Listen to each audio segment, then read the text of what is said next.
even the idea that the resurrected God can bring salvation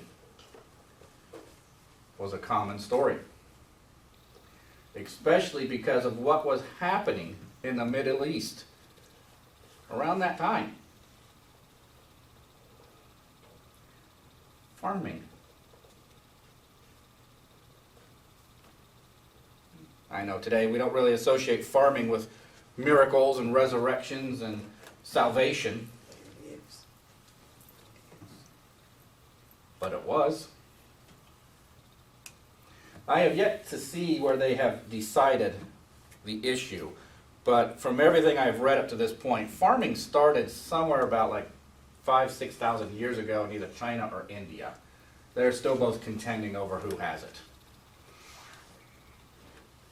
As you can imagine, India claims it's them, China claims it's them. It was a couple of thousand years later that it finally made its way into the Egyptian valley. And from Egypt, it spread throughout most of the Middle East. And wherever farming went, it changed the mythology, the religion of the people. Because farming is a unique thing. You have to carefully care for the crop. Watch over it, take care of it, feed it, water it, protect it. It's an act of love.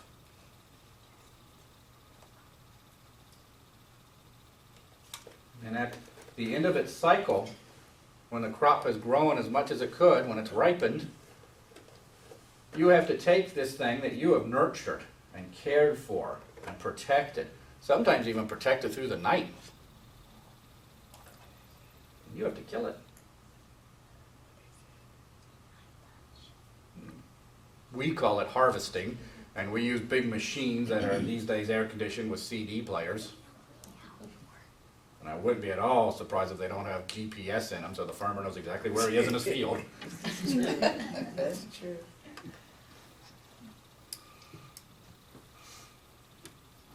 Back then, it was a far more intimate thing. And you were, as I said, killing something that you attended to so lovingly. But you knew you had to. Because that crop was going to feed your family. It was going to feed your neighbor's family. That crop was vital to your survival. So you killed it. And all kinds of rich, beautiful stories appeared. Everywhere that farming appears, these stories appear. It's even amazing to me that in Mexico, or Central America, I really should say, it's about a little further south of Mexico, but Central America, farming appeared totally independent. Farming that appeared in Egypt came from either China or India. The farming that appeared in Central America, totally on its own. Independent discovery. And yet you read the religious stories of those farmers, and they are almost identical to the stories of the Egyptians, the Indians, and the Chinese. And the story is this, that the plant is not just a thing. It's a god or a goddess. Depends on the region. And that god or goddess at harvest time goes willingly to the sacrifice, like a bridegroom to his wedding. It is a joyful thing to him. Wait a minute.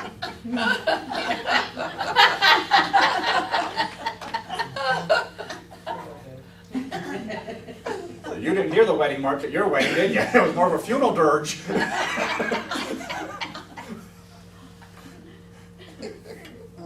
Went joyfully, went happily, like I did to my wedding. How's that? Oh, yeah, right. You can come home now. It wasn't seen as a sad thing. It was seen as a joyful thing. The plant god or goddess was not being chased down and hacked to pieces by maniacs. It was gladly, happily, joyfully sacrificing himself for the good of all, knowing full well that the crop they're about to harvest, the God they're about to harvest, will feed them, will save them, will keep them alive through the cold winters. Went happily to the sacrifice. Now, in farming, you're only going to last one season if you eat everything that you harvest. Next year, you're going to be hungry. What you have to do is say, this amount of seed we shall eat. This amount we'll save. And next year, we'll plant it. And we'll have more. But again, religion after religion after religion all across the world, wherever farming appears, those seeds that they set aside were seen as the dead body of the god or the goddess. And the people would wait for the appropriate time of year. Springtime. Now. And they would take the body, and they would carefully prepare the body, and they would place it in the ground, and they would put soil over top of it. And then they'd wait for the miracle of resurrection to occur. And I don't care if you watch a plant 23 hours and 59 minutes a day. That 1 minute that you go, is when it'll come up.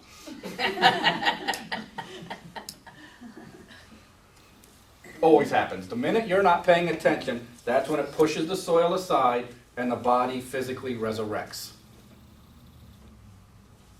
So that next fall, it can go joyfully to the sacrifice.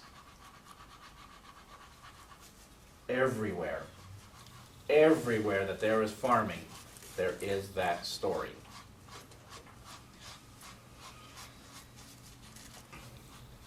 And then you look at the story of Jesus. He went joyfully to his sacrifice. Who sacrificed him? Well, there's been a lot of argument over that. A lot of Jews keep wanting to dump it on the Romans because people keep wanting to punish the Jews for it. Can hardly blame them, really. But really, it was a Jewish council that did it. It was a Jewish person that ratted him out.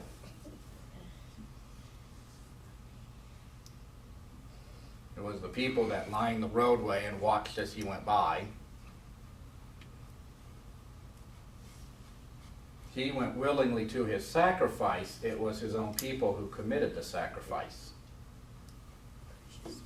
They then prepared the body, placed it in a cave, so they say, covered the cave, and walked away.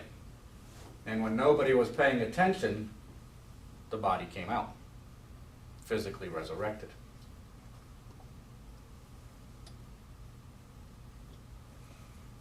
I hate to be the one to point it out to the world, but he's a plant god. A plant god. A god of the plants.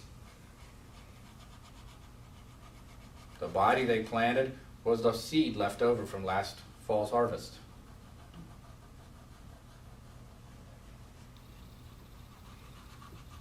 They even say that where they placed him was in a garden. Garden is where you plant things. Easter is based on all of the signs that the spring is here. The equinox, the full moon. This is a time of year that ancient farmers would start getting prepared for planting. They may not do it yet, but it was a sign that they were to start getting ready.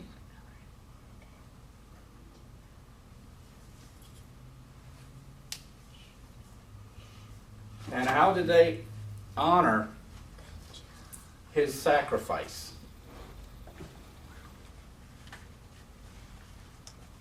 In the early church, and still surviving, especially within Catholicism, they honor his sacrifice by eating bread. It's become a wafer now, but originally it was bread, a piece of bread.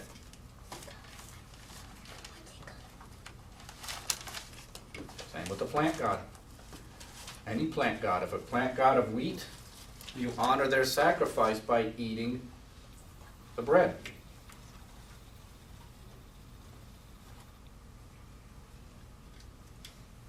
He gets a little bit, well, more than likely he comes from a very broad-based religious idea. Some religions, such as the ancient Greeks, separated things out a lot. You had the goddess Demeter, who was the goddess of wild plants. You had the goddess Persephone, who was the goddess of tame plants. Those were the plants people harvested. You had the god Bacchus, who was the god of grapes.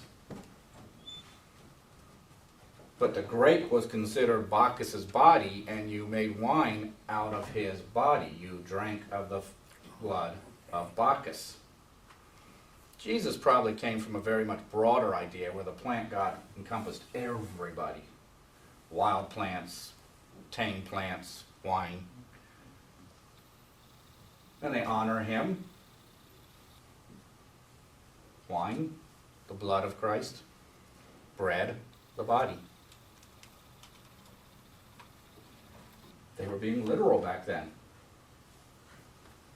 We harvested his body and we're eating it. We harvested his blood and we're drinking it.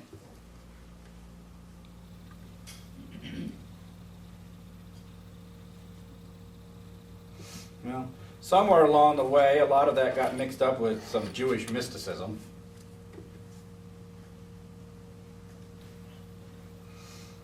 And some of it got mixed up with a guy who was a prophet.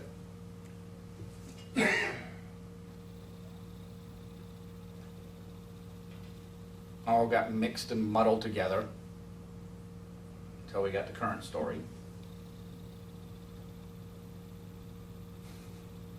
Just reminded of something we saw yesterday. Somebody was talking about the movie Liberty Valance.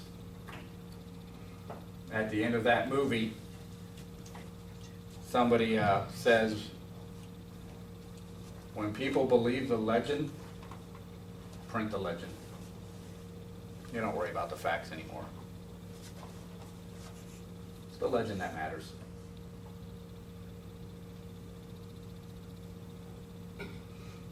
Now, I don't really have much time to get to it, but if you've ever wondered about why we call it Easter, why we don't say it's Jesus' Resurrection Day,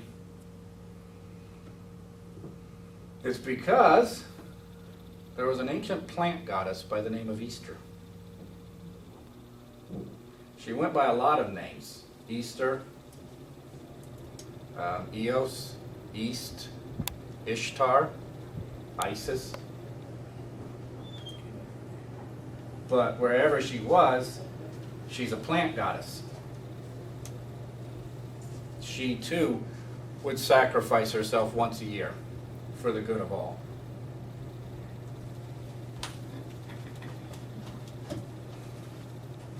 And it's just another one of those signs to let you know this is a plant story. Easter was a plant goddess. And Easter, the version that has come to us in a slightly twisted way, comes from Europe. She had a servant who was a hawk, and he was a sorcerer, and he was what is known today as a trickster god.